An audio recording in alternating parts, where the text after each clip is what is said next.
The clock's hands said 6, meaning 18. They had 3 or 4 hours ahead of them.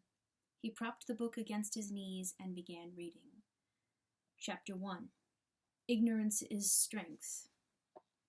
Throughout recorded time, and probably since the end of the Neolithic Age, there have been 3 kinds of people in the world: the high, the middle, and the low.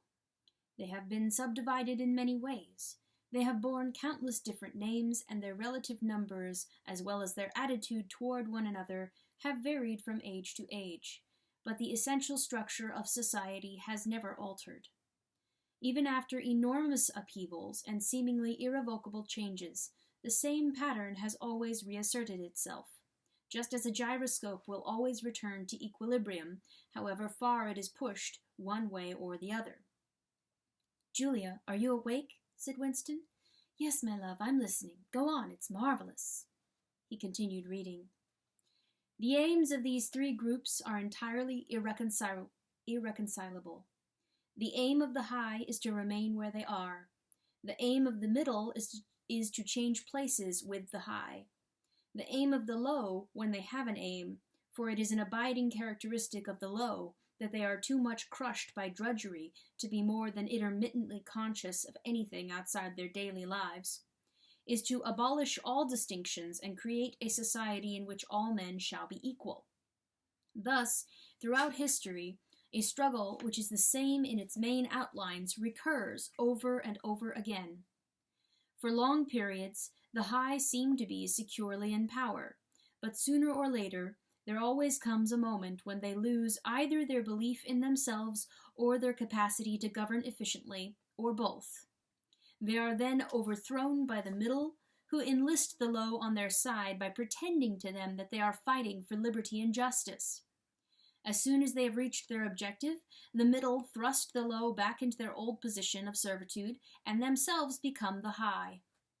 Presently a new middle group splits off from one or the other groups, or from both of them, and the struggle begins over again. Of the 3 groups, only the low are never even temporarily successful in achieving their aims. It would be an exaggeration to say that throughout history there has been no progress of a material kind. Even today, in a period of decline, the average human being is physically better off than he was a few centuries ago. But no advance in wealth, no softening of manners, no reform or revolution has ever brought human equality a millimeter nearer. From the point of view of the low, no historic change has ever meant much more than a change in the name of their masters. By the late 19th century, the recurrence of this pattern had become obvious to many observers.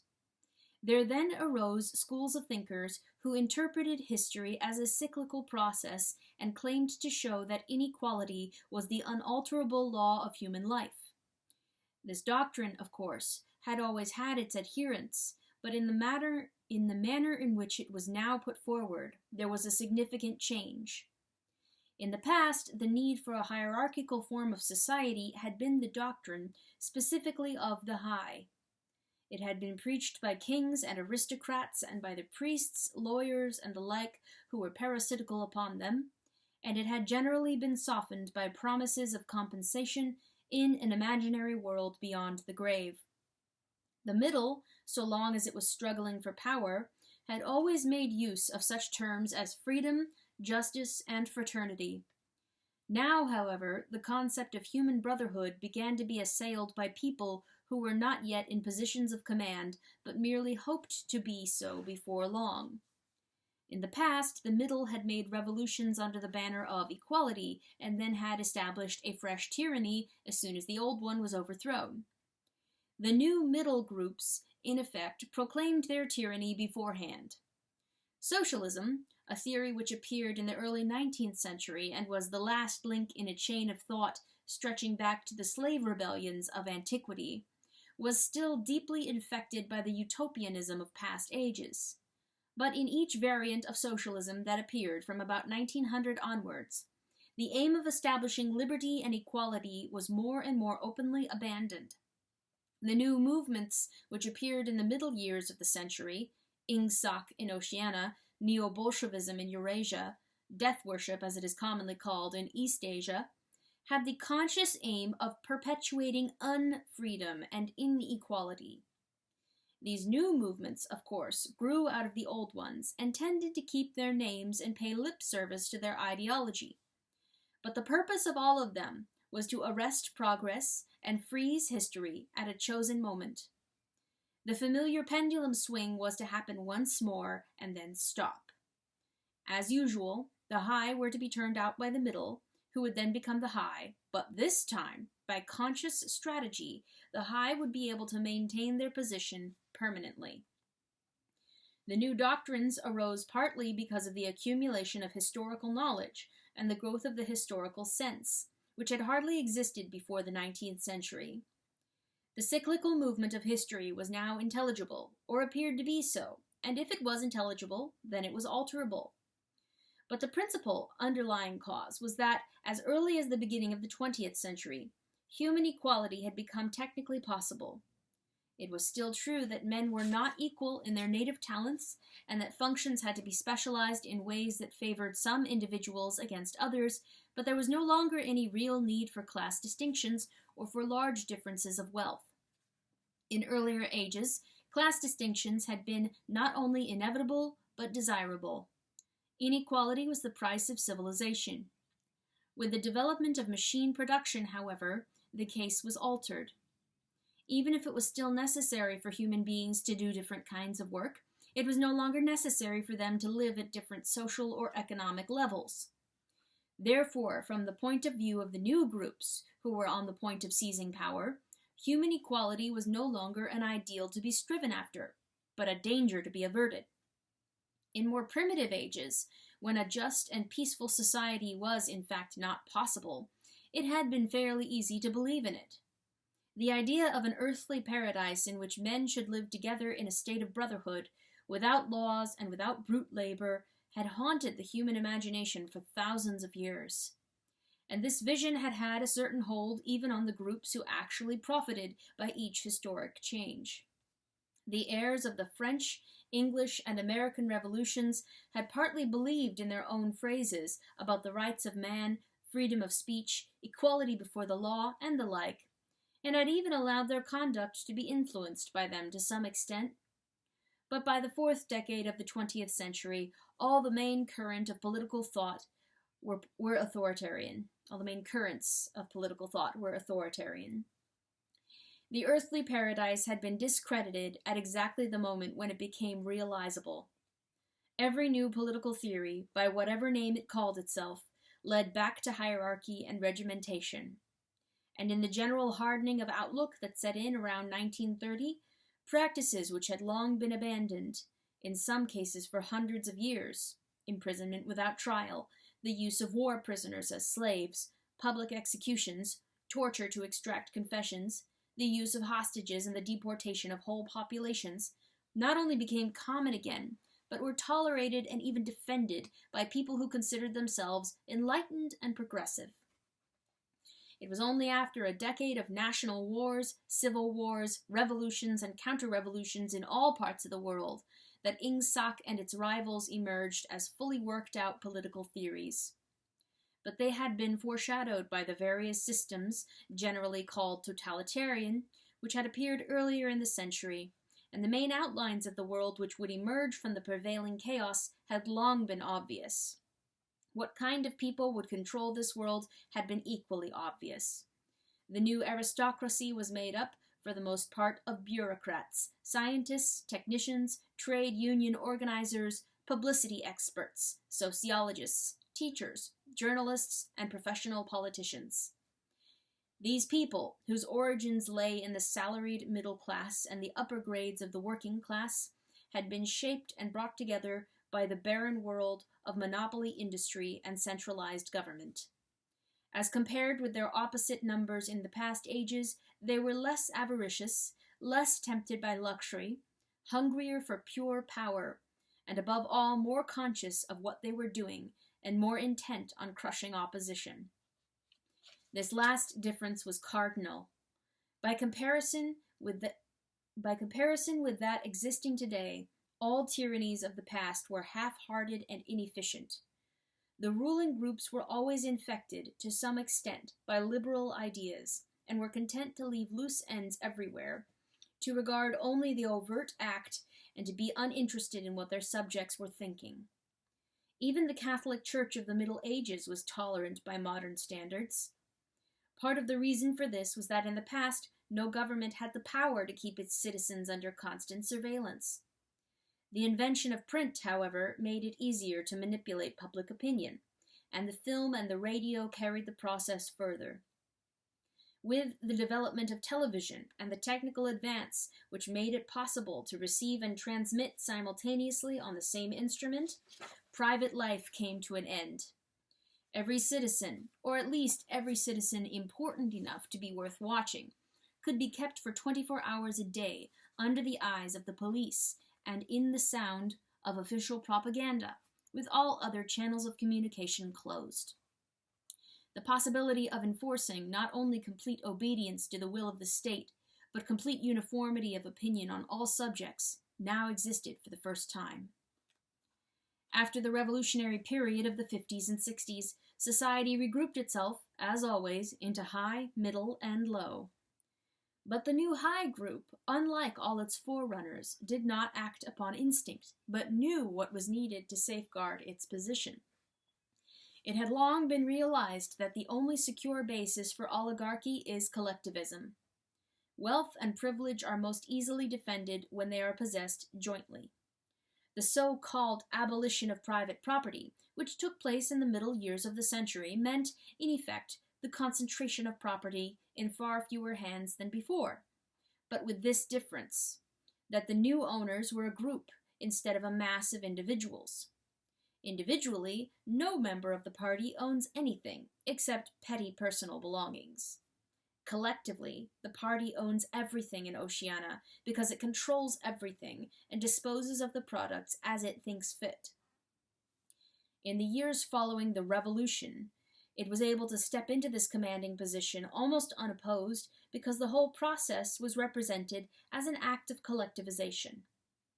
It had always been assumed that if the capitalist class were expropriated, socialism must follow, and unquestionably the capitalists had been expropriated. Factories, mines, land, houses, transport, everything had been taken away from them. And since these things were no longer private property, it followed that they must be public property. Ingsoc, which grew out of the earlier socialist movement and inherited its phraseology, has in fact carried out the main item in the socialist program, with the result, foreseen and intended beforehand, that economic inequality has been made permanent. But the problems of perpetuating a hierarchical society go deeper than this. There are only 4 ways in which a ruling group can fall from power. Either it is conquered from without, or it governs so inefficiently that the masses are stirred to revolt, or it allows a strong and discontented middle group to come into being, or it loses its own self-confidence and willingness to govern. These causes do not operate singly, and as a rule all 4 of them are present in some degree. A ruling class which could guard against all of them would remain in power permanently. Ultimately, the determining factor is the mental attitude of the ruling class itself. After the middle of the present century, the first danger had, in reality, disappeared. Each of the 3 powers which now divide the world is, in fact, unconquerable, and could only become conquerable through slow demographic changes, which a government with wide powers can easily avert. The second danger, also, is only a theoretical one. The masses never revolt of their own accord, and they never revolt merely because they are oppressed. Indeed, so long as they are not permitted to have standards of comparison, they never even become aware that they are oppressed. The recurrent economic crises of past times were totally unnecessary and are not now permitted to happen. But other and equally large dislocations can and do happen without having political results, because there is no way in which discontent can become articulate. As for the problem of overproduction, which has been latent in our society since the development of machine technique, it is solved by the device of continuous warfare, see Chapter 3, which is which is also useful in keying up public morale to the necessary pitch. From the point of view of our present rulers, therefore, the only genuine dangers are the splitting off of a new group of able, underemployed, power-hungry people, and the growth of liberalism and skepticism in their own ranks. The problem, that is to say, is educational. It is a problem of continuously molding the consciousness both of the directing group and of the larger executive group that lies immediately below it. The consciousness of the masses needs only be influenced in a negative way. Given this background, one could infer, if one did not know it already, the general structure of oceanic society. At the apex of the pyramid comes Big Brother. Big Brother is infallible and all-powerful. Every success, every achievement, every victory, every scientific discovery, all knowledge, all wisdom, all happiness, all virtue are held to issue directly from his leadership and inspiration. Nobody has ever seen Big Brother. He is a face on the hoardings, a voice on the telescreen. We may be reasonably sure that he will never die, and there is always considerable uncertainty as to when he was born. Big Brother is the guise in which the party chooses to exhibit itself to the world. His function is to act as a focusing point for love, fear, and reverence, emotions which are more easily felt toward an individual than toward an organization. Below Big Brother comes the inner party, its numbers limited to 6 millions, or something less than 2% of the population of Oceania. Below the inner party comes the outer party, which, if the inner party is described as the brain of the state, may justly be likened to the hands. Below that come the dumb masses, whom we habitually refer to as the proles, numbering perhaps 85% of the population. In the terms of our earlier classification, the proles are the low, for the slave population of the equatorial lands, who pass constantly from conqueror to conqueror, are not a permanent or necessary part of the structure. In principle, membership in these three groups is not hereditary. The child of inner party parents is, in theory, not born into the inner party. Admission to either branch of the party is by examination, taken at the age of 16. Nor is there any racial discrimination, or any marked domination of one province by another. Jews, Negroes, South Americans of pure Indian blood are to be found in the highest ranks of the party, and the administrators of any area are always drawn from the inhabitants of that area.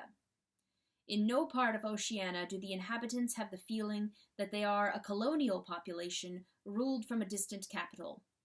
Oceania has no capital, and its titular head is a person whose whereabouts nobody knows. Except that English is its chief lingua franca and Newspeak its official language, it is not centralized in any way. Its rulers are not held together by blood ties, but by adherence to a common doctrine. It is true that our society is stratified, and very rigidly stratified, on what at first sight appear to be hereditary lines. There is far less to and fro movement between the different groups than happened under capitalism, or even in the pre-industrial ages. Between the two branches of the party, there is a certain amount of interchange, but only so much as will ensure that weaklings are excluded from the inner party, and that ambitious members of the outer party are made harmless by allowing them to rise. Proletarians, in practice, are not allowed to graduate into the party. The most gifted among them, who might possibly become nuclei of discontent, are simply marked down by the thought police and eliminated. But this state of affairs is not necessarily permanent, nor is it a matter of principle. The party is not a class in the old sense of the word. It does not aim at transmitting power to its own children as such, and if there were no other way of keeping the ablest people at the top, it would be perfectly prepared to recruit an entire new generation from the ranks of the proletariat. In the crucial years, the fact that the party was not a hereditary body did a great deal to neutralize opposition. The older kind of socialist, who had been trained to fight against something called class privilege, assumed that what is not hereditary cannot be permanent. He did not see that the continuity of an oligarchy need not be physical, nor did he pause to reflect that hereditary aristocracies have always been short-lived, whereas adoptive organizations, such as the Catholic Church, have sometimes lasted for hundreds or thousands of years.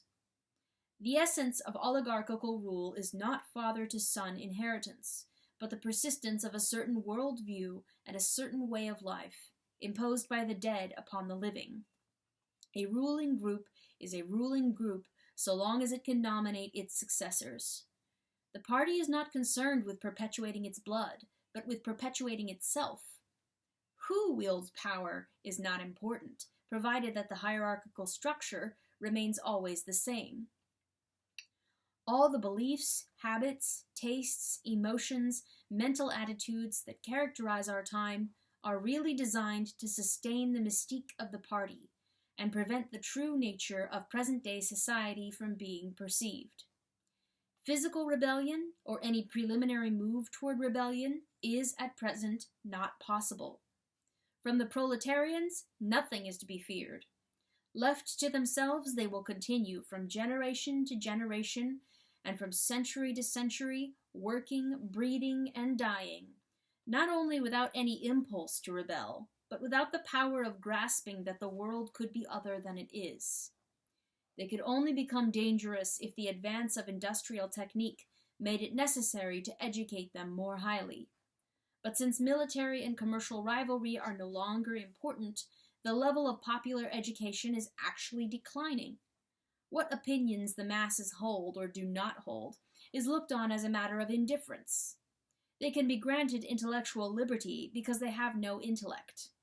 In a party member, on the other hand, not even the smallest deviation of opinion on the most unimportant subject can be tolerated. A party member lives from birth to death under the eye of the thought police. Even when he is alone, he can never be sure that he is alone. Wherever he may be, asleep or awake, working or resting, in his bath or in bed, he can be inspected without warning and without knowing that he is being inspected. Nothing that he does is indifferent.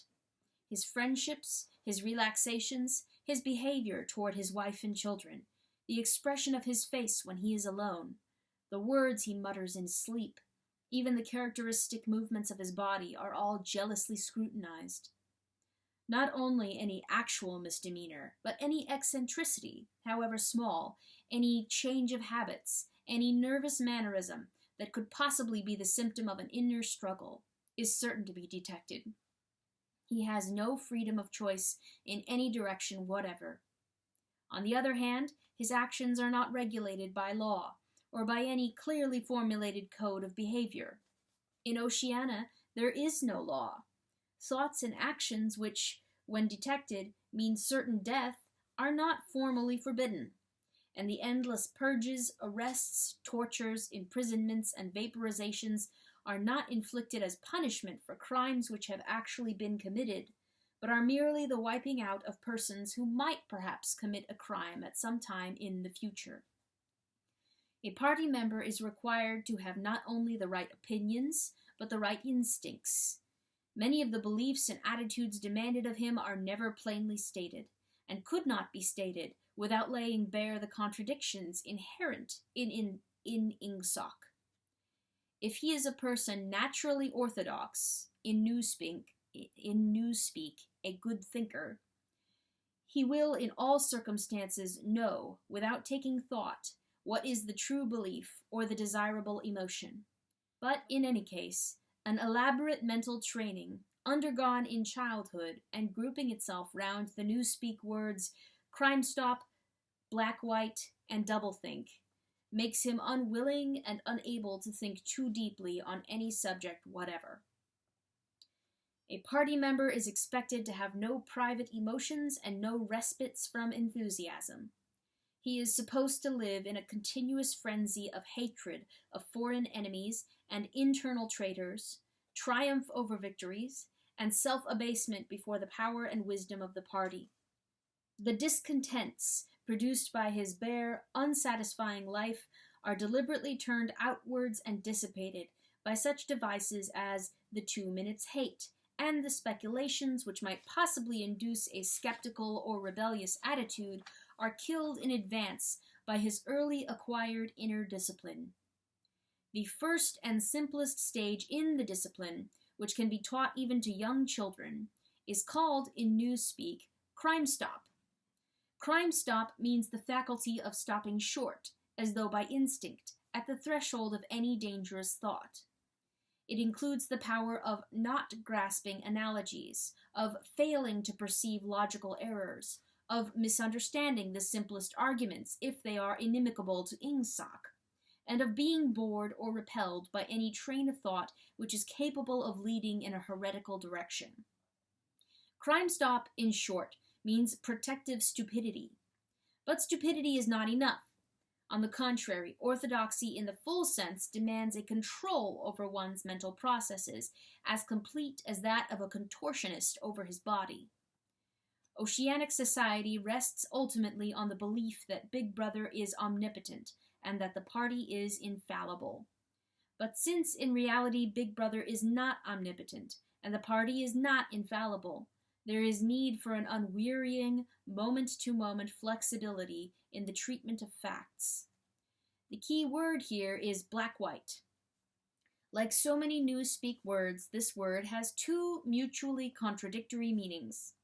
Applied to an opponent, it means the habit of impudently claiming that black is white, in contradiction of the plain facts. Applied to a party member, it means a loyal willingness to say that black is white when the party discipline demands this. But it means also the ability to believe that black is white, and more, to know that black is white, and to forget that one has ever believed the contrary. This demands a continuous alteration of the past, made possible by the system of thought which really embraces all the rest, and which is known in newspeak as doublethink. The alteration of the past is necessary for two reasons, one of which is subsidiary and, so to speak, precautionary. The subsidiary reason is that the party member, like the proletarian, tolerates present-day conditions partly because he has no standards of comparison. He must be cut off from the past, just as he must be cut off from foreign countries, because it is necessary for him to believe that he is better off than his ancestors, and that the average level of material comfort is constantly rising. But by far the more important reason for the readjustment of the past is the need to safeguard the infallibility of the party. It is not merely that speeches, statistics, and records of every kind must be constantly brought up to date in order to show that the predictions of the party were in all cases right. It is also that no change of doctrine or in political alignment can ever be admitted. For to change one's mind or even one's policy is a confession of weakness. If, for example, Eurasia or Eastasia, whichever it may be, is the enemy today, then that country must always have been the enemy. And if the facts say otherwise, then the facts must be altered. Thus, history is continuously rewritten. This day-to-day falsification of the past, carried out by the Ministry of Truth, is as necessary to the stability of the regime as the work of repression and espionage carried out by the Ministry of Love. The mutability of the past is the central tenet of ingsoc. Past events, it is argued, have no objective existence, but survive only in written records and in human memories. The past is whatever the records and the memories agree upon. And since the party is in full control of all records, and in equally full control of the minds of its members, it follows that the past is whatever the party chooses to make it. It also follows that, though the past is alterable, it never has been altered in any specific instance. For when it has been recreated in whatever shape is needed at the moment, then this new version is the past, and no different past can ever have existed. This holds good even when, as often happens, the same event has to be altered out of recognition several times in the course of a year. At all times, the party is in possession of absolute truth, and clearly the absolute can never have been different from what it is now. It will be seen that the control of the past depends above all on the training of memory. To make sure that all written records agree with the orthodoxy of the moment is merely a mechanical act, but it is also necessary to remember that events happened in the desired manner. And if it is necessary to rearrange one's memories or to tamper with written records, then it is necessary to forget that one has done so. The trick of doing this can be learned, like any other mental technique. It is learned by the majority of party members, and certainly by all who are intelligent as well as orthodox. In old speak, it is called, quite frankly, reality control. In new speak, it is called doublethink, although doublethink comprises much else as well. Doublethink means the power of holding two contradictory beliefs in one's mind simultaneously, and accepting both of them. The party intellectual knows in which direction his memories must be altered. He therefore knows that he is playing tricks with reality. But by the exercise of doublethink, he also satisfies himself that reality is not violated. The process has to be conscious, or it would not be carried out with sufficient precision. But it also has to be unconscious, or it would bring with it a feeling of falsity, and hence of guilt. Doublethink lies at the very heart of ingsak, since the essential act of the party is to use conscious deception while retaining the firmness of purpose that goes with complete honesty. To tell deliberate lies while genuinely believing in them. To forget any fact that has become inconvenient, and then, when it becomes necessary again, to draw it back from oblivion for just so long as it is needed, to deny the existence of objective reality, and all the while to take account of the reality which one denies, all this is indispensably necessary. Even in using the word doublethink, it is necessary to exercise doublethink. For by using the word, one admits that one is tampering with reality. By a fresh act of doublethink, one erases this knowledge, and so on indefinitely, with the lie always one leap ahead of the truth. Ultimately, it is by means of doublethink that the party has been able, and may, for all we know, continue to be able for thousands of years, to arrest the course of history. All past oligarchies have fallen from power either because they ossified or because they grew soft. Either they became stupid and arrogant, failed to adjust themselves to changing circumstances and were overthrown, or they became liberal and cowardly, made concessions when they should have used force, and once again were overthrown. They fell, that is to say, either through consciousness or through unconsciousness. It is the achievement of the party to have produced a system of thought in which both conditions can exist simultaneously.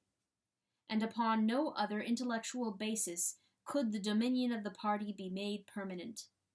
If one is to rule and to continue ruling, one must be able to dislocate the sense of reality. For the secret of rulership is to combine a belief in one's own infallibility with the power to learn from past mistakes. It need hardly be said that the subtlest practitioners of doublethink are those who invented doublethink and know that it is a vast system of mental cheating. In our society, those who have the best knowledge of what is happening are also those who are furthest from seeing the world as it is. In general, the greater the understanding, the greater the delusion, the more intelligent, the less sane.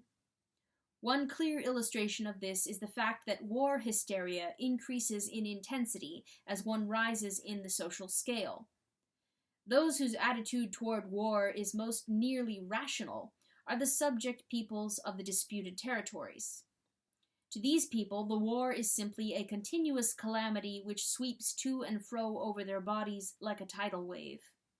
Which side is winning is a matter of complete indifference to them.